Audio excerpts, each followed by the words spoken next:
to do some ridiculous young age.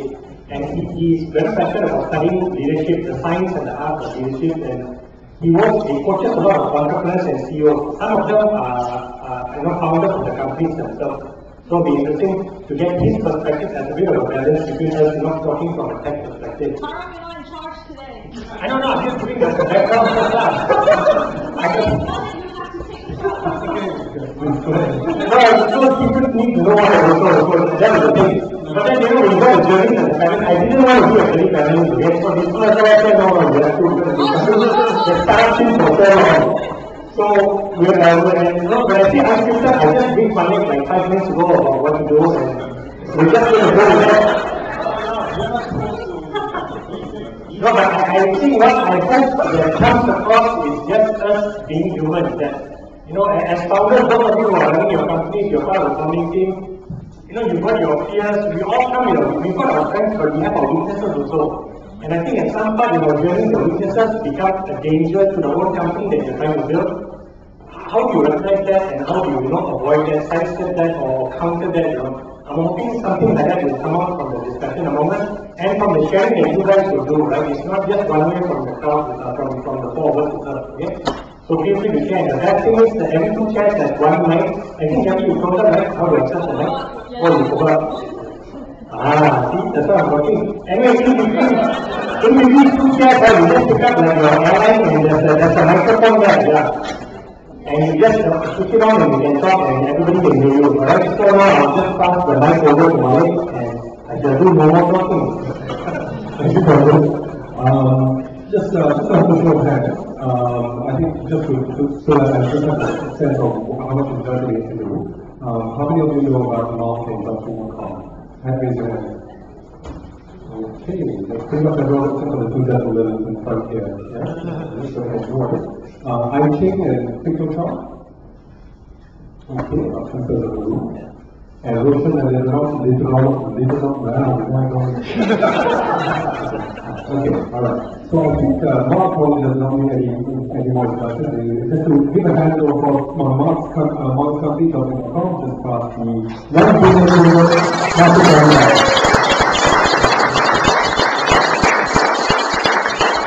And I think 2 weeks ago, last week, last week. So, congratulations. But not just one final thing is that that's not the measure for the fire. Okay, so now what we do is let's go to I Ching first. And just say, I think this, for those who want to know the audience that doesn't know much about Piktochart, which you should, what's Piktochart? Hi, okay. So Piktochart is an app that can help you make infographics. Do you all know what an infographic is? Yes? Okay, that's really good. I expected of this circle of people who, really know tech very well. It's kind of like a 1-page poster that, contains like candies and statistics and data basically, and it's presented in a much nicer way compared to your usual Excel and like really boring looking, sorry to say this, but Oracle or SAP, the charts that you all see over there. So Piktochart has an appeal towards especially marketers, even salespeople who are trying to present some data to sell usually. It's working really well, especially in the US and Canada. We've about 50-60% of our users now from there. And another fun fact, we're actually based in Penang, so that's why you see me lugging my luggage around. So yeah, I think that's how much we can talk about Piktochart for now. There's a strong Penang connection on stage actually. I was born in Singapore, I grew up in Penang, and up to I left for university in March for Penang also, right? Born in Singapore? Yeah, I was born in Singapore, but you were I'm an immigrant to Penang. Okay, thanks, I think. Wilson, I think there was about half the room. Leaderonomics, shoot, I got that. Yeah, there was an interesting stuff on Leaderonomics. It wasn't, I just thought I heard it just about 5 minutes ago. I didn't realize it was, that's how complicated. Yeah, actually, the roots of Leaderonomics comes from me and my co-founder, we saw many kids, especially in Sabah and Sarawak, who we helped roll out to GE. And we saw when they got married and when many of them were hired into GE, we saw how we had affected not only them, but we affected the entire village. And because of that, we said, why can't we do more of this? Why can't we touch kids and really teach these kids that actually the whole hostage mentality, because we all feel we're helpless, we are Malaysians, so Malaysians are useless. We've got this psyche in us that I cannot do this, no way, because I'm like this, I'm born here, I'm poor, all kinds of victim mentality, but we wanted to teach them the skills of leadership. And as we did that, we told them that you can make a difference, you can change whatever circumstance you're in. In spite of what happened in the past, you can still change the future. And by inspiring them, we saw success. And so we actually went about doing this ourselves. So a couple of us put money and said, let's start a social enterprise that really helps children, actually at a youth, essentially. And then we ended up getting someone to come and fund us. And ultimately, we've grown into, when they gave us some initial funding, but after a while, we had, again, there were political forces in play, but what happened is that we ended up growing ourselves, building an entire business model where we decided we'll find a way to fund ourselves and grow as fast as we can. And so we grow 100, 200, 300, 400% every year. We still grow every year. The idea for us is to keep growing on our revenue side so that we can keep doing, we can reach more, we can do more, we can invest more in driving more reach at the community level. So that's really our organization. Okay. All right, fantastic. Can I do a quick one on DNA? No, but I actually just want to, because Jamali Gujarat CEO of Healthcare is going to be leaving halfway through. And I just want to really thank him because they came in as one of our pioneer sponsors before we even launched the site. And we're just incredibly grateful to him for showing the confidence in us. And after this, he's going back to the office. And actually, he's sitting right at the back there on the far right. Yeah. So just doing good, really incredible. And they're sponsoring us again and they're coming in. And I think he doesn't have to do it, but he wants to. He sees the value he brings, so it's incredible. And Malaysian Corporate Testing Board also, the representative is here. Former journalist, Shuko is good. Shuko, just raise your hand. Yeah. So, they're having an event in September, Softech Asia. So they do a lot of things around software testing. So again, came in before we had a product, just having confidence in us. And the first one, we were not cheap, but they still came in and gave us the money and said, just do what you said you will do. So very humbling the fact that they came and made time. And for those of you who want to talk to Jamaluddin before he leaves, halfway through he's going to leave, so keep an eye on him and then go on and grab him first again. So you don't get, actually that's wrong. He makes himself available a lot of times. So I couldn't say you don't get a lot of opportunities to see him. And that's the kind of CEO he is. And you guys, and the ecosystem is so lucky we've got a CEO like that in a government agency who holds a lot of money, it makes himself so accessible to all of us. Just amazing. That's all I would say. I don't need to say anything about DNA. It's been the last Okay, fantastic. All right. Okay. So the thing is, I guess, founders or entrepreneurs, are we our own worst enemy? I think, as companies grow, when we go, are we ourselves restricting the growth of our own company? Right? So maybe I'll put that focus question to, I think we are very open. I really need this. Because of our questions, I'm going to pass the mic to you. So you might as well think about it. We're going to sort of engage all right after that. But I'll just put out the first question. Maybe for someone who has been doing this for the last 15, 18 years, and is still CEO of a company, which is of the one which is now for which I wanted to bring it. And that's Mark Chang. Mark, is our founders, do you think the founders should stay on throughout, you've been the CEO of JobStreet since, I think we started on MOL, and MOL morphed into JobStreet.com in 1997. 2000 listed in, 2004, and now 2013, and you've been CEO for all this time. And was there any point in time in this journey that you thought, maybe I am my own worst enemy, and maybe someone else needs to take the reins at this point in time? Did that occur at any point in time? Yes, after the first 1 year.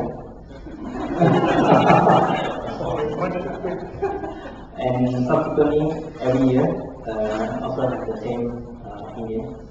I think a lot of times, to start a company, as an entrepreneur, you actually have no direction. You have nobody to talk to, nobody tell you what you need to do, and so on and so forth. So it's actually very confusing, very directionless in many ways. And a lot of times, all the things that you do, you realize that half of the time, the things that you do is all wrong, and you only do it half the time is right. So it's all in many ways very difficult. I think the blessing in disguise sometimes is that it's just that nobody wants your job, and you cannot pass to anyone else, so that you end up going through and grinding through all those processes. So I think it's a really quite a complicated subject, quite interesting. Almost I would say almost every Christmas time, always we look and kind of who should I call and which email I need to send and see whether the guy wants to take over my job or not and stuff like that. So I still do that every Christmas. So and after Christmas, everyone turned down the job offer, So I feel very depressed after Christmas. And here's a bit of insider knowledge. I think in sometime in the year 2000, 2001, I think the Walden International, which was an investor in JobStreet, actually were actively encouraging, I was a JobStreet person at the time, were actively encouraging us to find a CEO, and we came very, very close to finding, it was just basically the contract was drawn up. It was a Frenchman, I forgot his name now, but he was head of a tech recruitment agency. Looking back, did you do the right thing and even entertaining that possibility at the time? I think looking back, I think it was very good because from the very early stage that someone tell you that you are not suitable to do the job, you should give out this job to someone else, and I accepted that from the very beginning. So it was started in 95 and there was in the year 1999, 1999 that we agreed on that. So in the 4 short years, I kind of realized that I'm not the best person to do the job. And we were very, very happy together with Malek to interview the person. And we thought that we found a savior that will do all our work, and we can just sit around and enjoy coffee, Like maybe kick this guy around and say, how come you are not doing so good, and boss him around. But it doesn't happen that the guy may be smart enough not to keep the job. So we end up having that job. And in some ways, because I don't feel that I want that job, and I'm not interested for a long time to take the job. So maybe it also helped me in a lot of my decision making. So I don't make decisions that would keep me in that job. I will make decisions that just what maybe what is right. And if I get fired, I'll say, oh wow, that is great, So I'm like people working for any company. I have no attachment to the job. So I think in a way, for that, I can't like that things. So if there's any people who want to take my job, and it's quite a nice company right now, please let me know. We can always discuss and talk about it. Actually, the topic of getting fired from your job for principles where it is.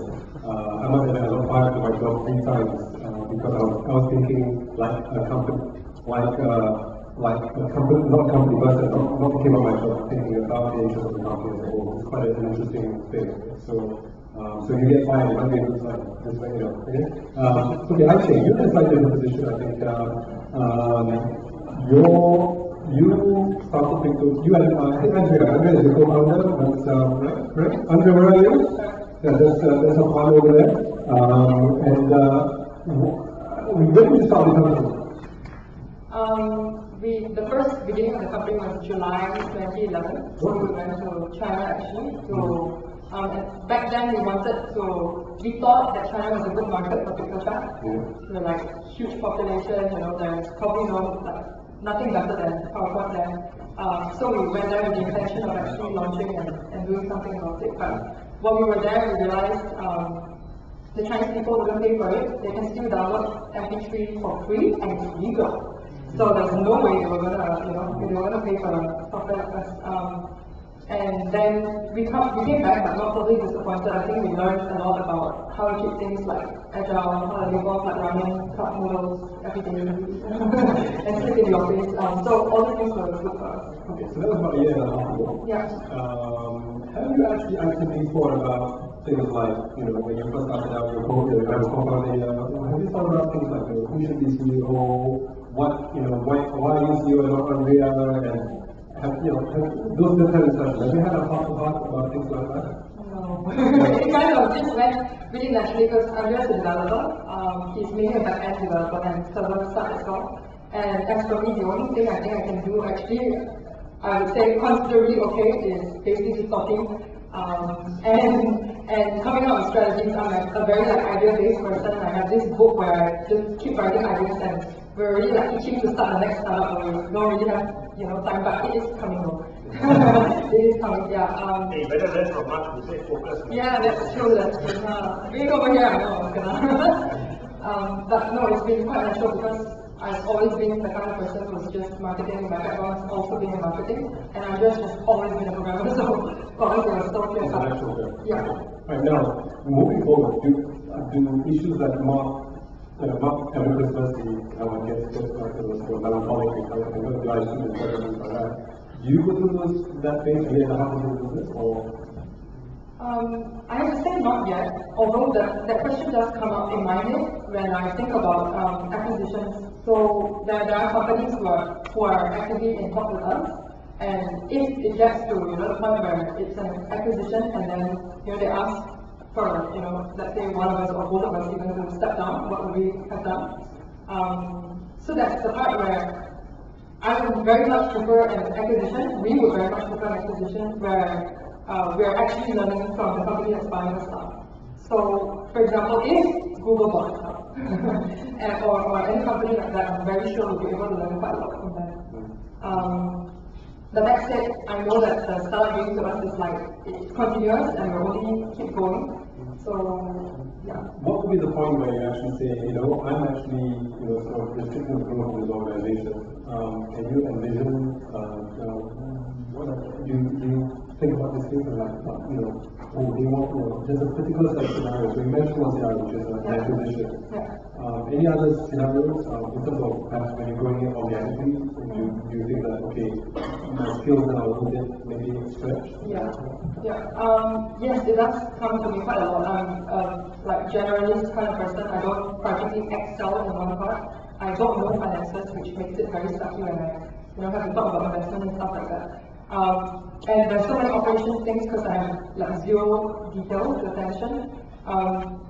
So far, what we thought about was actually getting another co-founder, like maybe COO or somebody who can take care more of these kind of things. But so far, it's not come to the point because both of us were in Piktochart because we're still so in love with the whole startup, how much it's growing, and we like what we're doing, and we have a vision to want to become 37 Signals, which is you can call it a web development house of a lot of apps. And Jason Pratt really inspired us that he can do it with a team of 20 people in total, and more than tens of millions in revenue right now, with just very limited people coming out with a lot of apps, and we really enjoy what he's doing. So I feel that we're of the same. We're not there yet. Before I go to yours, let me ask Karamjit. Karamjit allowed us the time also. You started DNA with Edwin, Asohan, now you have one more people like Gabby, and various That's it, okay. Gabby seems like 4 people. Not big twice. You're confusing her with me. I'm the fourth size. Have you kind of the way, this is the team that's starting out. Have you thought about this at all? Does it cross your mind? Are you too busy launching it, starting it, even to think about these things? No, you do. I mean, that's the thing. I think I wrote about it also when you're an entrepreneur. All of a sudden, so many things are in your mind. And, the funny thing is, somebody is on the verge of coming in and giving us quite a nice sum of money to do some advertising and all that. But then, even before the deal is signed, you're looking already beyond that. It's like you never rest, right? It's like, once that's within, what do I do next? How do I bring in more? Or how do I, bring in the resources? And the kind of people you bring in also, it's great that Roshan talks about the impact he's having in this Oranasli village, or not Oranasli, with the, kids who are not from well-off families, right? It could be in a Chang valley also, and you inspire them. And I listened to that, I said, fantastic.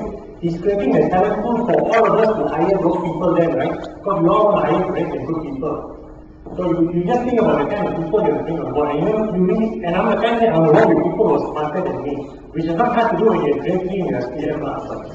You obviously want to aspire for that also, you work with people who are smarter than you, and I guess you're going to hire people, and I think the tough part when you want to hire Gabby was, do we tailor that or do we train less than half that and bring in a fresh graduate, And the lesson we learned from that is that it's worthwhile paying for good talent. If they've got their heads screwed on right, which means the attitudes are right, because it's more than worth 2 or 3, bodies also. If you bring in that, if you hire that one right person, and that's really going to be a huge challenge for all of us here. And even in Singapore, it's worse. Singapore, there's so many bloody MNCs there, right? And everybody who's good wants to work for them. And then now, but for us, it's not so bad. But the struggle is still the same. You want to hire good people. Can you get good people to come out? For us, it's a big achievement to get it out from a big company, right? Where your salary is assured. So it's reassuring, but the lesson from that, you always want to hire good people. So you're only looking to see who's the next good to great person we can bring in. And then also, you don't need to be CEO, it's just a bullshitting. I didn't even want a very same CEO at my time. Only 4 minutes ago I was CEO. So these guys are very strategic. Anytime there's a morning function, I say, come CEO must go. So all the business things and all that nonsense, I got to go because of very CEO in my time. I didn't see you there. When I started going for all functions and you're not doing that, I realized it. That's why we're smarter than you. Exactly, it still works well. No, but you want to see a lot of my kind of stuff. When I was talking about the CEO thing, I didn't want to be, and I told them also that if you feel DNA should go in a different direction, then I will walk away from the company and you all can take my shares and you all can run it the way you want, Because in a funny way, to me, the objective of DNA has been achieved already, which was just to show that there's enough exciting things going on in the ecosystem with all the things that you crazy people are doing, right? And then, because we are an online platform, whatever we write is so visible, right? So the mainstream media people also can see, hey, there's so many interesting things going on in the space that may be great to start coming in. Because we definitely don't want to be the only ones covering the tech scene or interested in Mark Chang, hitting 1 billion, now waiting to see when, Walter Gator will hit, 250 million US market, valuation by the end of this year. I want everybody to be interested in the media, because then suddenly the scene is so exciting, and when it becomes exciting, it's easy for you to hire people. So when somebody joins your company, joins, shopping, they will say, oh, you join shopping now, you join Piktochart, oh, good company. Right now, you only hear that when you join, Nexus, DG, Cellcom, and all that, right? You must start hearing that when you join companies like yours, Evanescence and all that. Oh, that's a good company. Fantastic. Then really home run job done already for DNA. And we can even close now and let everybody else take over them. So that's the kind of stuff. Roshan, you worked for multinational before. You even led the HR for multinationals for this area. And now you're running your own organization. Do you think about this issue constantly, about whether you are the inhibitor of your own organization? I'm sure you've seen it in large organizations when you see people being inhibitors for their departments or their teams and so on. What are the warning signs that you look for your chief enemy in a way? Your company's chief enemy. Leaderonomics is slightly different. We struggled. We got quite a big amount of funding at one stage. And what happens when you get funding?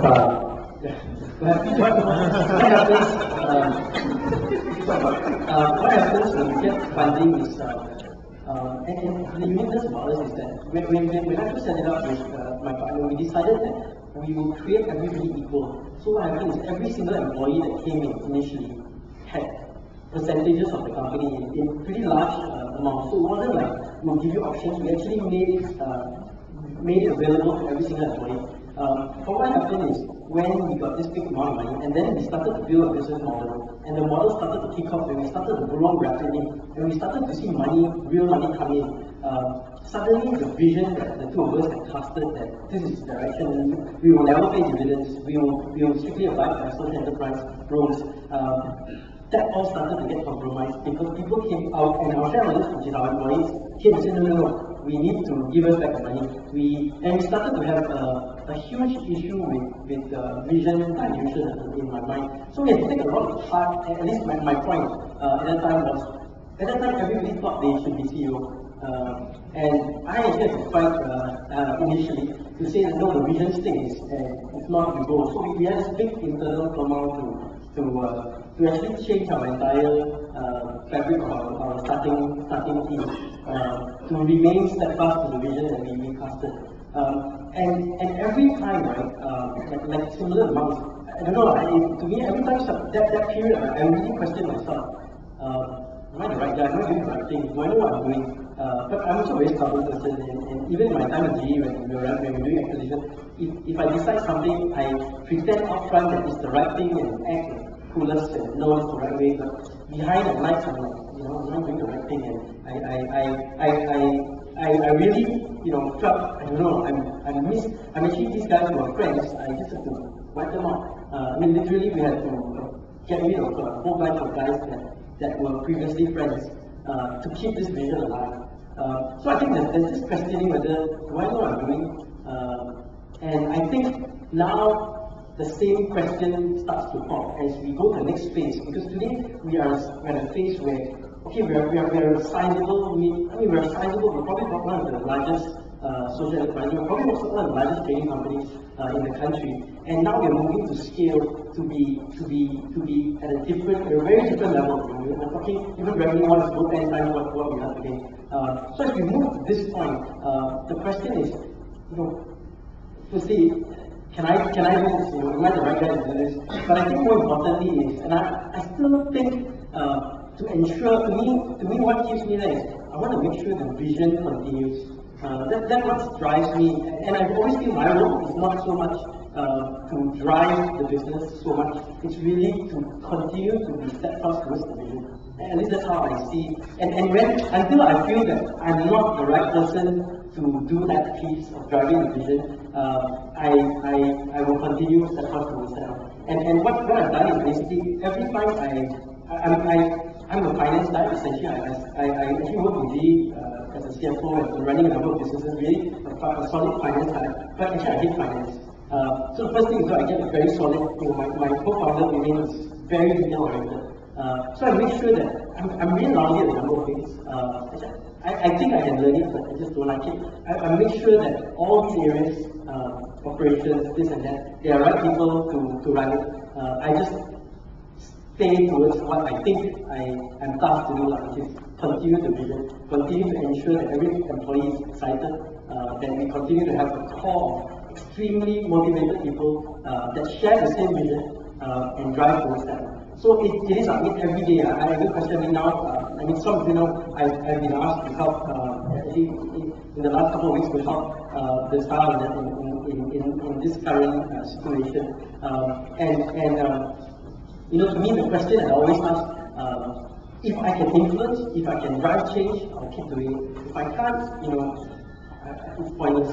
And I think the same thing applies where if we can do something and it's aligned to our vision, let's do it. Now that I'm going to come at the way and ask you to ask a question. So I'm going to kick it off. I see PB is looking at Black Berry. I'm going to ask PB something. PB? PB is a venture capital. I know PB through JobStreet days. I think Trump Walden was a company, and I think her actual the relationship in round two. The Singapore invested in round one. Maybe you met Mark for the first time, about 12 years ago. Yeah. What were your thoughts when you met Mark? In terms of his, leadership, and obviously you had a clause in that agreement that said, you had the right to propose to you and things like that, the content of the thing. But do you think that this was a person that could be talking realistically at the time? Be honest. Use the whole thing as an art.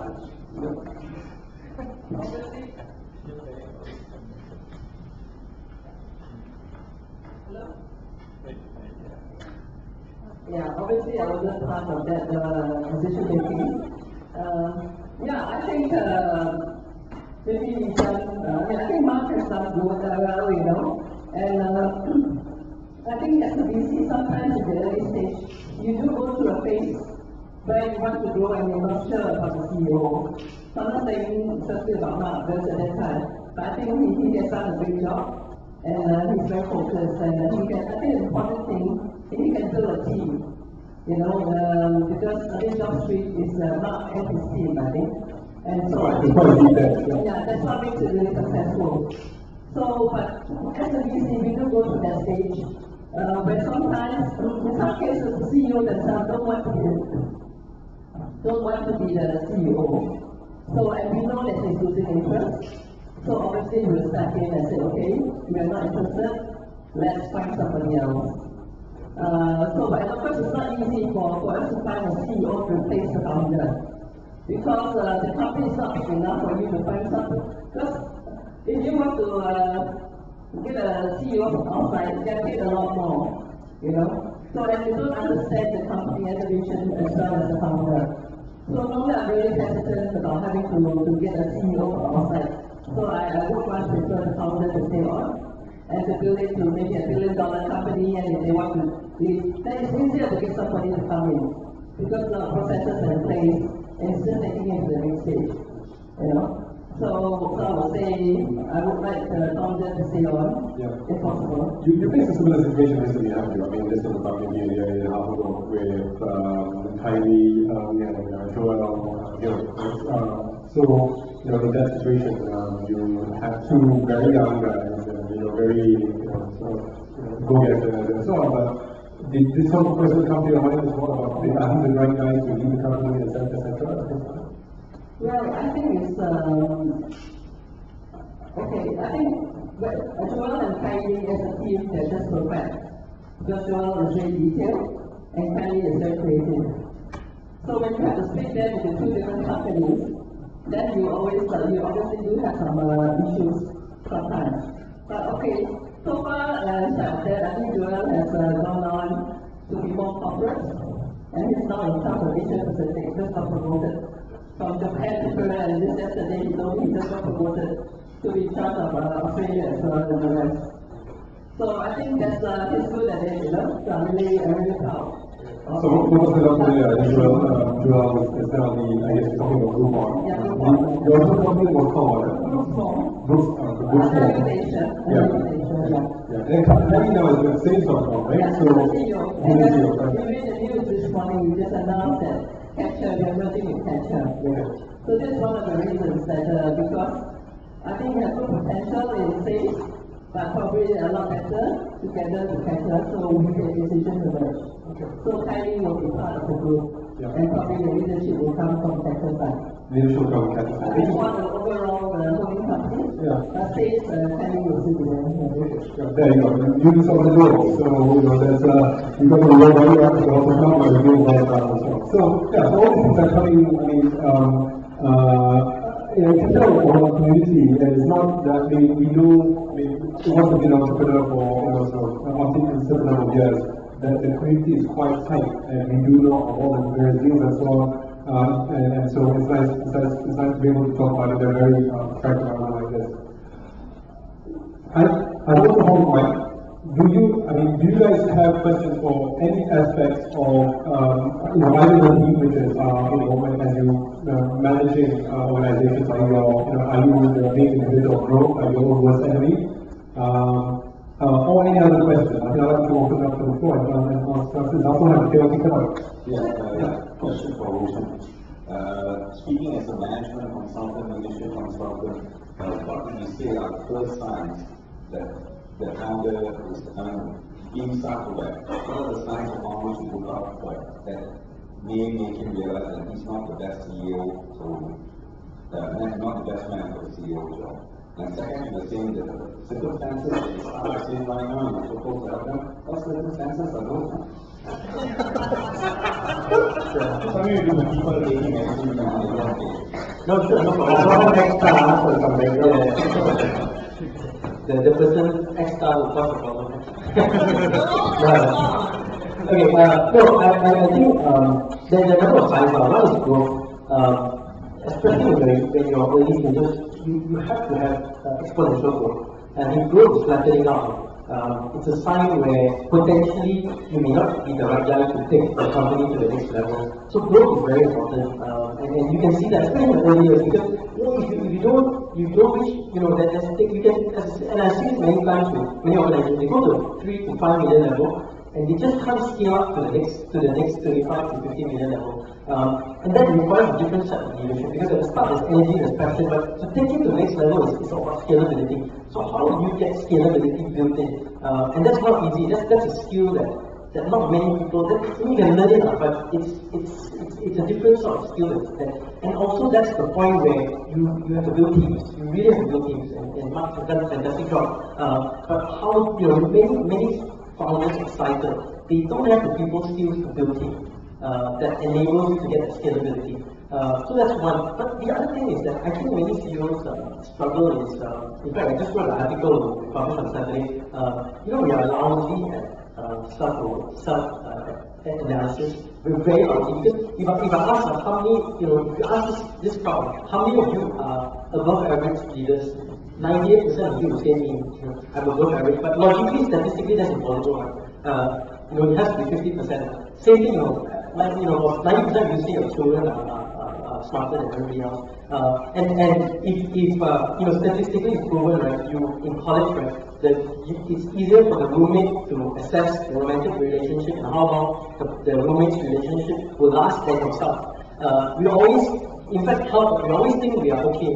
Our health, regardless of our exercise regime or how fit we are and so on and so forth. So we always give ourselves more credit than is due.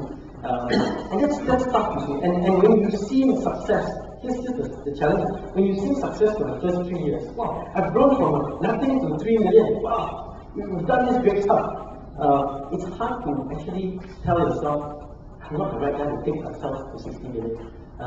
So it's not an easy thing, and that's where companies flounder, and acquisitions happen, and then the hard lesson of, hey, you can't do it, we'll put somebody else in. If somebody else tells you, it's easier that way. But growth is, to me, the number one thing. The other thing is you see tension. You see a lot of tension in the leadership team. So that's why, my own example, when I talk about this, but when I start to look at it, there's a lot of tension. Am I the right guy? Am I doing the right thing? So you start to question yourself. And sometimes you have to keep fighting. Here's the hard part. Sometimes you are the best person to do it. You are the best person to take the company forward. But you question yourself, and sometimes you're not. And it's not an easy thing to answer. And I think nobody really has the right, because you just don't know. And then situations happen, context changes. So many things happen out there. So I look at the tension in your leadership team, and I tell you, if you just ask for feedback, you ask 5 people at team, do you think and honestly have a coffee table conversation, and hey, do you really think I'm the right guy to take this company forward? And the majority of them answer no, and they're very honest about it, then I think they're right. Most likely they're right.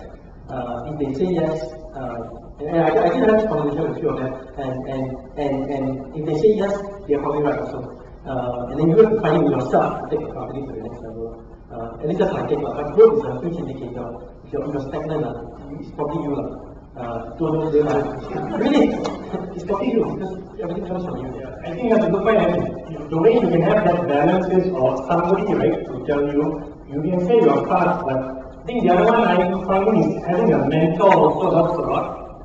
So, and we are really lucky because we've been in an ecosystem for so long, and there are people who've been around for a long time. And I know in my own experience, I think, Dr. Siva Palan is still here, and I think Siva has been very, very helpful to me.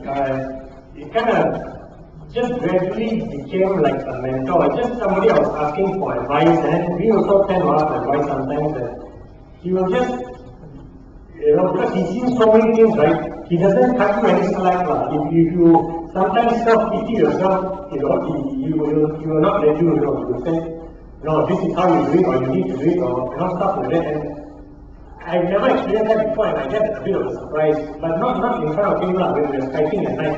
Then later, but it didn't just have the question of having a good mentor. Then at the same time, I said, oh, why is he saying that or that, And it just makes you think through things a bit better. But you cannot rely on the spouse. I mean, those of you who are married, right, sometimes you can rely on the spouse. Not really, because they don't understand the intricacies of the business, right? Whereas if I have seen so many people come and go, and I've seen so many more people fail, right? So you can tap that experience from somebody like him. And there are a number of people in the ecosystem out there like him, and you should look out for them and say, can you, just advise me? You don't have to use the word mentor, maybe they get intimidated. Can I just, Skype with you once in a while? And Skype is great, just using video technology. He's in the comfort of his bedroom and at home or whatever, then you can just talk for 15, 20 minutes, 30 minutes. And you can use things like that, but I think you need to access somebody who's wiser than you. It's really helpful, and that helps you give the perspective and the balance you need, like becomes your shadow.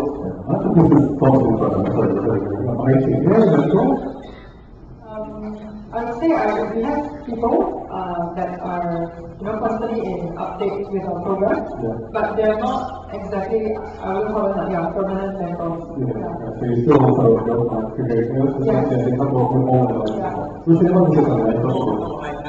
don't want to dodge the question that someone asked my staff.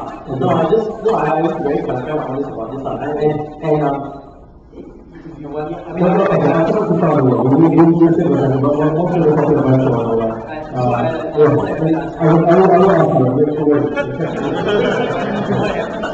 so another problem we have about moderating this or Mark is that I know about inside knowledge.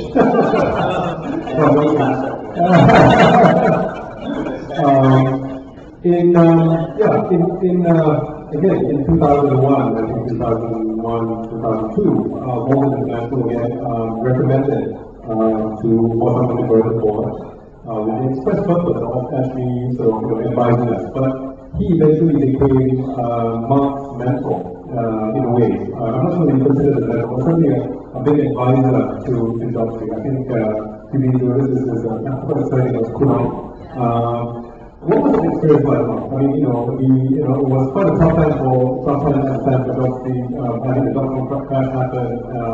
What was that experience like? I mean, having someone thrust upon you, but you also kind of we all agree to it. But how did you feel? What was the experience like? Yeah, maybe you should answer first, and from your part, you and I Alright, from my point of view, it is a very hard-nosed individual who looked at the business and could tell some very scary things about the company. JobStreet is not making enough money, you're not your revenues enough, you're not seeing your revenues, right now your cash burn is so much, and at this rate, all your company will fail. So a lot of cutting happened. I think I was a casualty of that as well. So I think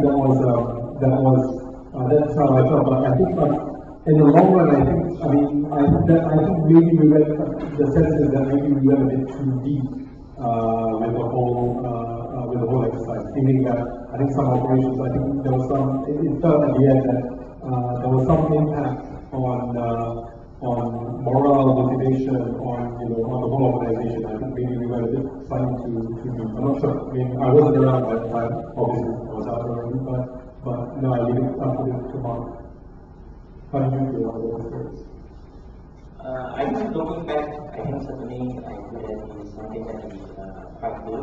It's just the board come in and invest, take this guy and let him have adult supervision on a lot of us. And I have to realize that when I first started this, what I know is more of an engineer, and I don't even know software. I was a mechanical engineer. I don't know much about business. So someone will be able to tell us about business, how we want to do certain things, and so on and so forth. I think no one is perfect at the end of the day. Everyone is honestly trying to do the best that they can do. I think along the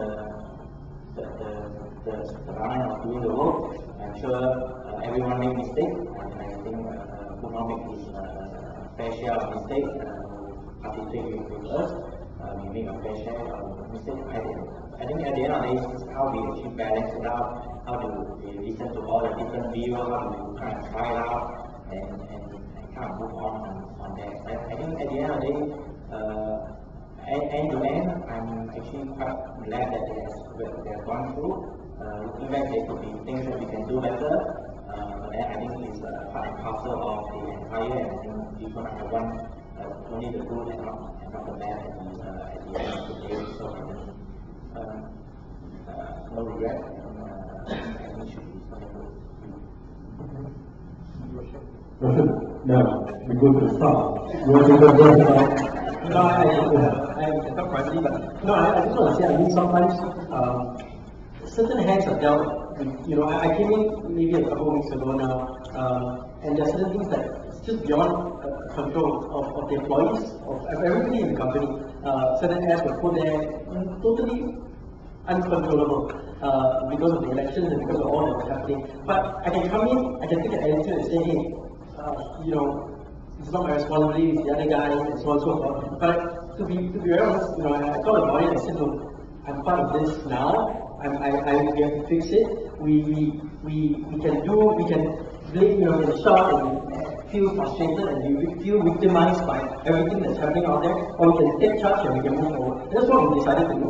And as far as as far as I know, we have business model that is somewhat different from the rest of the newspaper industry, but we have to change because the print industry is changing at a rapid pace. So we have to change the business model. We have to relook at what we're doing in terms of how we go to market. So I mean, there are a lot of internal processes that need to change, but at the same time, externally our product needs to somewhat change. So if I challenge, you know, anyone, at least in the last couple of days, if ever there is any issue with the product, the newspaper or the radio stations or the TV stations or the trading company or the events pieces that we have, you know, send me feedback directly. If I can take action, if I can, you know, we really want to be different. We really want to be as long as I have control, as long as I can, whatever I can do within my means, we will do it. So it's, you know, I cannot do anything about the past. You know, what has happened has happened, but we can do something about the future, and I'm committed to doing something as best as I can. So, This is how I do you have a mentor? I do. It's actually a person from Switzerland, a professor of leadership at IMD, and I teach at IMD on and off, and I got to know this guy. He's a hostage negotiator, a guy called George. And George and I, we spend at least at least once a month we spend a day together. You know, it's in fact I just made sure Talent gave him basically PR here, so he gets to be living in Malaysia more often and spending more time with him. But he You don't need to move here, right? yeah, you I brought him over a couple of times. But George is fantastic because he's psychoanalyzing serial killers, so he assures me a lot. So that's good to know. But I think the other thing is he cuts to the chase because he's a guy when somebody comes and put a gun on him, he replaces the hostage and in 30 seconds he has to convince the guy to be handcuffed and go to jail and give him the gun. So he dissects everything. He dissects me right to, he asks this point. Every time we meet in like 2 minutes, he asks you a question and you look at him and like, shit, I mean, it's like, I cannot lie with him. So I find it good, once a month I do that, I run away for a couple of hours, I go, he now has a house in Hong so we spend, I bring Mr. Mall, we go to Starbucks, we spend half a day just talking about it. Excellent. Question?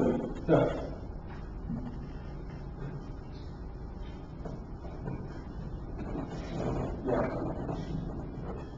We're kind of beating around the bush right now. There's a fair bit of high-level stories about how you circumvent or you manage to come across in solving a problem. So I would like to hear from panel your own demons that you have to surmount, and how do you get about that in going, crossing over that whole gap in heaven and being great? Demon maybe means the topic of today is are you your own worst nightmare for your company? So, well, what exactly is that? I really want to hear from the panel their own real life story and how they go about it. Any volunteers? I think just facing up to your biggest weaknesses is important. And I think that's important. I think when I started out, the first thing I told that time Gary was not there was, I said, guys, I don't know if I can work hard enough, because it's going to be damn hard work. Right? I didn't know how hard it was going to be, but I said, I don't know if I can work as hard as what this thing requires, And I was very honest enough upfront. And I think if you are honest with your weaknesses, then and if your team, they believe in your vision, right? Like Roshan was talking about vision and heart also. If they believe in your vision, then you can I don't know what, drop your clothes to them and say, this is who I am, You've got your strengths, your weaknesses, and hopefully they can push you up where you're weak. Or they can say, Karam, you're slacking, remember you said you're weak in this, don't slack, you cannot. So if we are in, and I think that's a thing a lot of Malaysians are affected, whether it's the weather or what, I think it seems like you're hardworking, right? You can spend very much time out in the office, it doesn't mean you're hardworking, right? You're just sitting there, is that productive time being spent, and I fear that for myself. So if you're fearful of that, I think that acts as a good mechanism for you to be aware, hey, I don't want to be that on sleeping. And I do that all the time, every weekend. I don't think I'm productive enough in my weekends, and on Sunday night, then I'm beating myself mentally, I say, shit, Sunday night would have been easy for me, I could have slept with my wife and kids, when they go to sleep, but here, I'm doing stuff because I didn't put in the time before. And week in, week out, I beat myself, but I don't know whether that's good or bad or not, and that's how I call myself, to not slip back. Because I definitely have been working way harder than that in my life, but that's the hard work part. There may be something else with you. It may be that you like to show you're the boss and you think you need to be very firm, right? And it doesn't work sometimes in the Malaysian mentality. I spoke to a CEO once and I wanted some advice from him. And then the option was to be firm or to be, to take the other approach.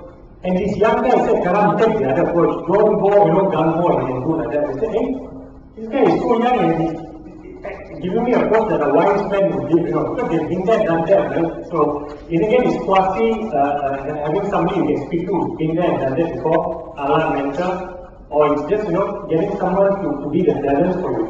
I think it works for me. Just be very honest with your weaknesses, and being honest is uncomfortable, right? Can you look in the mirror and say, I've done the best I can for this company I'm running? I think a lot of us will say, no. How do you guys handle it? I do it by being honest with these guys. We will not so much with Gabby because I don't want to get scared of how weak I am. I tell these two guys, so that they can beat me up or they can hold me accountable. Sometimes they're too easy on me, so that's the best I can do for myself. So thank you for the question there on. I think what we showed was that basically we showed that there are some signposts that tell you that you're not doing your own work and your own work and whether you're going to account it. I think also talk about growth.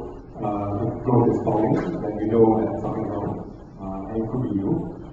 Second point is if in the team dissension, you know something's wrong, and it could be you. And then we also talk about mentors, where mentors tell you something's wrong, and you know that could be you. So we come to three areas, and as panelists, we're talking a little bit about the sort of areas that and people already know how you will tell you that, okay, these are your weaknesses, and you better, so that you're aware, right? And then if you're not using those, then you know that it could be you as well. Anyone? I'll be very honest, I'll share. I grew up in General Electric, so for the first couple of years, every year and a half, they put you in a business, they ask you to turn around a business, and you turn it, you execute, and then you move on, and you move on. So I did that for many, I had 9 jobs in GE in my first couple of years, number of turnarounds. Then and then I had a couple other jobs, and then I started Leaderonomics.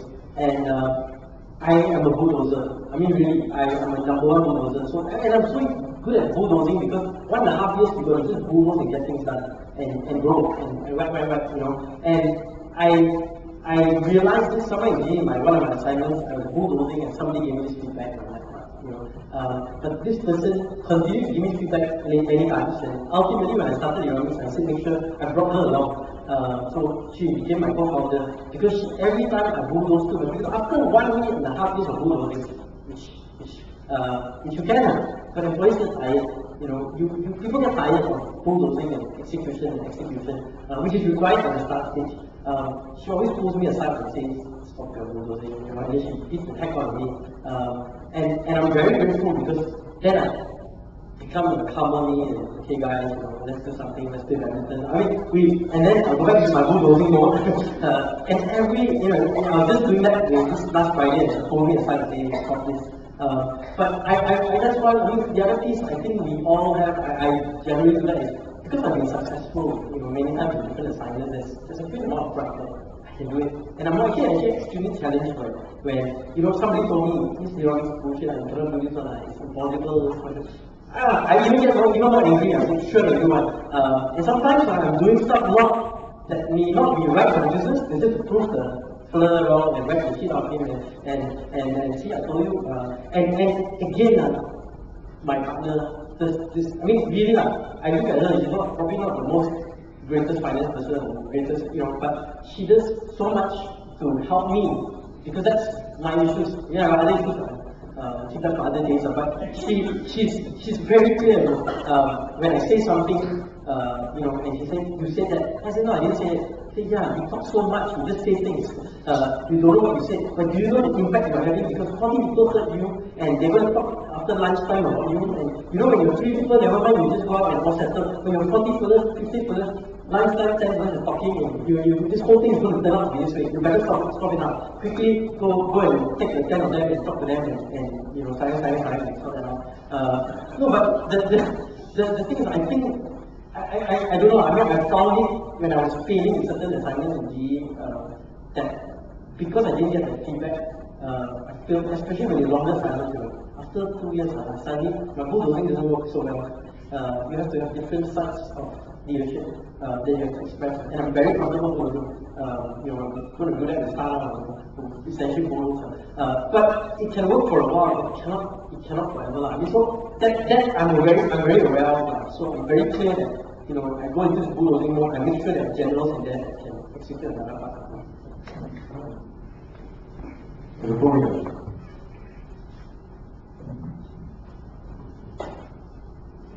Yeah, hi.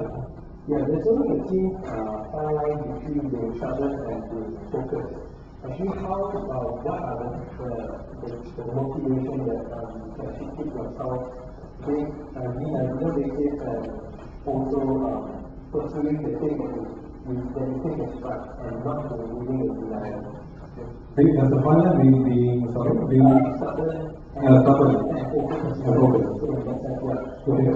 Let me pause for you to say, are you stubborn? Are you focused? So the second part of the question was, let's say you make stubborn and actually you think that this one is innovative and there's actually not a startup that actually articulate in this market or in this industry. And what makes you, because actually a lot of people say, oh, there's no big player, just don't do it. Yeah, but what is the thing that actually keeps you to innovate and make it a big player? Okay. I think I can do a focus one for you. I think there was someone, you know, you start with this, you go to China, you know, you start with people, this is free here and everything, and then now, you still start with it, right? And this, you know, this will continue this long standing. Actually, in my point of view, I think being stubborn and persistent is almost the same thing. And I say that because Piktochart has done too many unconventional things. One, we went to China as an incubator, like who on earth would choose China? Then two, we decided to be located permanently in Penang. And again, you know, we're serving the US market and a lot of people said that wouldn't work. And there was just, you know, more and more things that we did that were not very conventional. It's a flat level startup. We don't intend to create any hierarchy, and it's something that not everybody is very used to. So we're very stubborn in a way in, you know, how we manage things in the company, I think. But whether or not being stubborn is right, I think that calls back what Roshan said about growth, because if for 1 year you've been stubbornly doing one thing and not reiterating, not pivoting, not doing anything because you think you're right and it's not going anywhere, then obviously that's just a pure case of, you know, dumb stubbornness, I'll call it. And yeah, it would be much better if things are not going very well, that we look at ourselves and then very quickly change direction.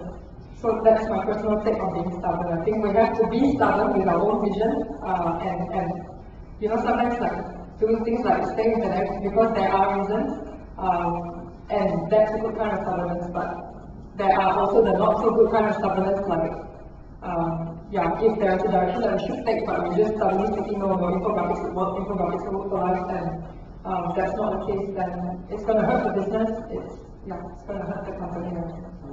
Maybe from this amount as well. What in the life of JobStreet